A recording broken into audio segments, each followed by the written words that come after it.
Hey there, welcome back to Liz and Sandro's Marketing Podcast, where we cover digital marketing, social media, SEO, and so much more, all to help your small business survive and thrive. Today, Sandro is going to be covering something that we knew was coming down the pipeline, but it has officially been released as of this week. He's going to be chatting about Google Speed Update.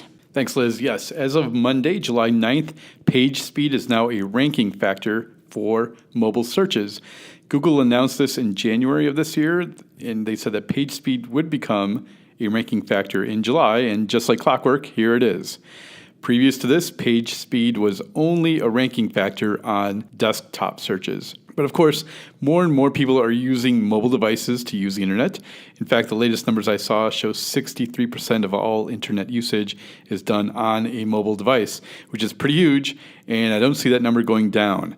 Phones are just more accessible, less expensive, available everywhere. So of course, it makes sense that Google would want to provide results that benefit a mobile user. And as such, they want your site to be mobile friendly.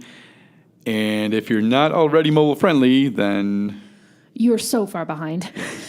you have a lot of catching up to do. B, be relevant, and C, be fast. You should note that Google has said this update will only affect the slowest of mobile sites. So a side note, we will link to the official Google blog post on this matter just so you can read exactly what they said.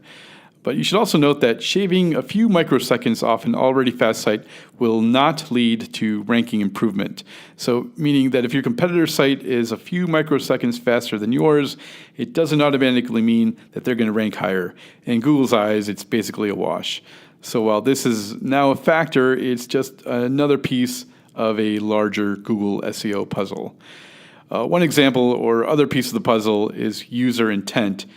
That is still a more prominent factor. So if Google believes a slow site will better provide what a user is looking for, then that slow site will rank higher than a speedy site that Google does not believe contains more relevant content. So relevancy is key regardless of speed.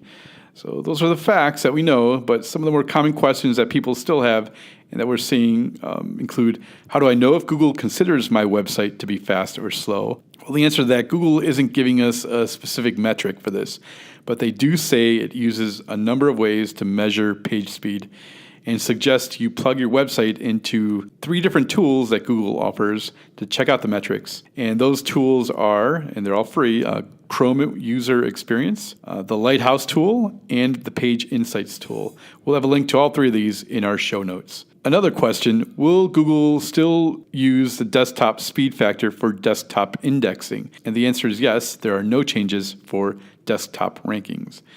Another question, what's a good speed? Basically under 3 seconds. So if you run your site through some of these tools and you're over 3 seconds, in the 4-second mark, forget about it. You're pretty slow. So you need to do something about that. Another question, will there be a significant drop in ranking if a site is impacted for being too slow?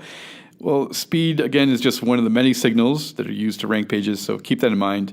Intent, as we mentioned, is a search query is still a very strong signal. So a slow page, as we've mentioned, may still rank higher if it has great relevant content. Another question, will there be notifications in Google Search Console or some other way that your site has been hit by a penalty for being too slow? And the answer to that is no, there's no tool or they're not going to let you know that you have been penalized for this. The last question, how do I make my site faster? This is a tough one to answer because everyone builds sites with different tools. So if you can use WordPress or Squarespace or Wix or Weebly or some other way. You may hand code it yourself, which is crazy, but you may do that. There are a lot of factors going into this. So my advice to you is if you're a small business owner and you notice your site may be slow, talk to whoever helped build your site or whoever built your site and discuss the possibilities of speeding your site up, maybe even creating a whole new site. Or if you did it on your own, you may want to search ways to speed up my site using WordPress or Squarespace or whatever. I know on WordPress, there are plugins that purport to improve the speed on your site. You may want to test those, or you may want to test removing certain plugins from a WordPress site. Those things tend to slow your site down. And of course, Liz mentioned this in a couple of episodes ago. One thing you can do to speed up your site maybe really good hosting. Exactly. I think that's first and foremost. Exactly. So you may want to pay for better hosting. That will definitely help speed your site up. We'll link to that episode in case you missed it in the show notes. So the bottom line, while speed is now officially a piece of the ranking and search engine puzzle for your mobile site, it's still just a piece. As always, other factors are involved, but this is one piece that you can do something about yourself.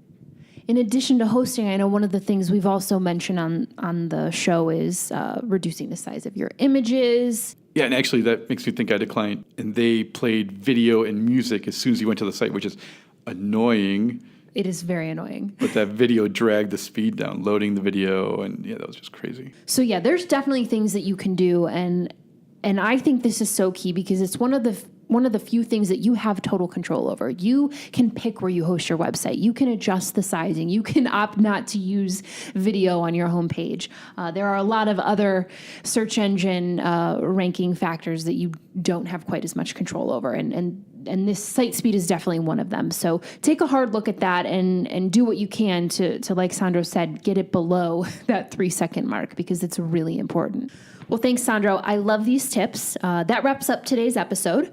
Don't forget to subscribe on your favorite podcast app. We are on iTunes and Google Podcast. We'd love to have you show us some love. Give us a review if you can. You can also find us on Twitter, Instagram, and Facebook. And if you have any questions, just shoot us a quick email and we'll give you a shout out on the show. Thanks so much. We'll see you next time.